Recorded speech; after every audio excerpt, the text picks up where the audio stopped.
ఈరోజు మీ బిడ్డ మీదకి యుద్ధానికి వస్తున్నారు. కాదు కాదు, మీ బిడ్డ మీదికి రాదు, మీ బిడ్డ మీదికి కాదు యుద్ధానికి వీళ్ళు వచ్చేది. 3 పార్టీలుగా వీళ్ళు కూటమిగా ఏర్పడి పేదవాడి భవిష్యత్ మీదికి వీళ్ళు యుద్ధానికి వస్తా ఉన్నారు.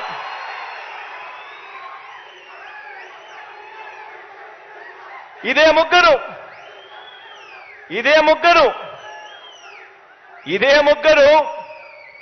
ఇదే చంద్రబాబు, ఇదే పవన్ కళ్యాణ్, ఇదే దత్తపుత్రుడు, ఇదే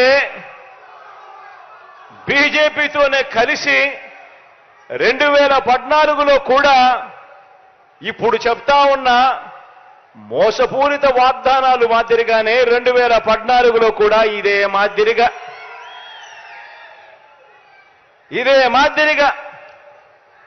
2014లో కూడా ఎన్నికలప్పుడు ఇదే ముగ్గురు ఒకటయ్యారు, ఇదే ముగ్గురు ఒకే స్టేజ్ మీద కూర్చున్నారు, ఇదే ముగ్గురు ఒక కూటమిగా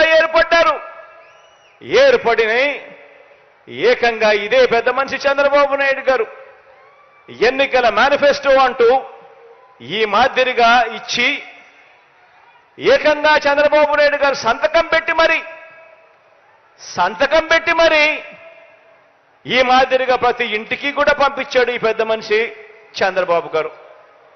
ఇందులో ఈయన రాసిన మాటలు, రాసిన వాగ్దానాలు, రైతులకు రుణమాఫీ పైన మొదటి సంతకం చేస్తానన్నాడు. 87,612 కోట్ల రూపాయల రైతుల రుణాలు మాఫీ చేస్తానని చెప్పి ఎగనామం పెట్టాడు. పొదుపు సంఘాల రుణాలు పూర్తిగా రద్దు చేస్తానన్నాడు. ఏకంగా 14,205 కోట్ల రూపాయలు నా అక్క చెల్లెమ్మలను అడ్డగోలుగా మోసం చేశాడు. మహిళా రక్షణకు ఉమెన్ ప్రొటెక్షన్ ఫోర్స్ ఏర్పాటు చేస్తామన్నారు. మహిళా రక్షణకు ఉమెన్ ప్రొటెక్షన్ ఫోర్స్ కథ దేవుడెరుగు. విజయవాడ నగరంలో ఏకంగా కాల్ మనీ సెక్స్ రాకెట్ నడిపించారు. ఆడబిడ్డ పుట్టిన వెంటనే మహాలక్ష్మి పథకం కింద 25,000 రూపాయలు ప్రతి అక్క చెల్లెమ్మ కుటుంబ ఖాతాల్లోకి వేస్తాను. ఆడపాప పుట్టిన వెంటనే అని చెప్పి వారి బ్యాంక్ అకౌంట్లో డిపాజిట్ చేస్తాను అని మహాలక్ష్మి అనే పేరు పెట్టాడు. ఒక్కరికైనా కూడా ఆడపిల్ల పుట్టినప్పుడు మీకు తెలిసిన వ్యక్తులకు కానీ, మీకు తెలిసిన అక్క చెల్లెమ్మలకు కానీ ఒక్కరికైనా వాడు ఆడపిల్లలు పుట్టినప్పుడు 25,000 రూపాయలు వాళ్ళ బ్యాంక్ అకౌంట్లోకి డిపాజిట్ చేసినాడా అని అడుగుతాను నేను. ఇలా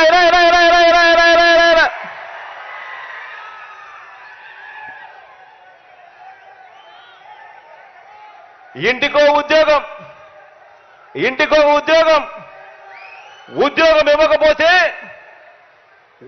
ఇవ్వకపోతే ప్రతి ఇంటికి 2,000 రూపాయలు నిరుద్యోగ భృతి అంటే సంవత్సరానికి 24,000, 5 సంవత్సరాలు అని అంటే దాని అర్థం 1,25,000 రూపాయలు. ఒక్కరికైనా ఇచ్చాడా అని అడుగుతా ఉన్నా నేను మిమ్మల్ని అందరినీ కూడా. ఇలా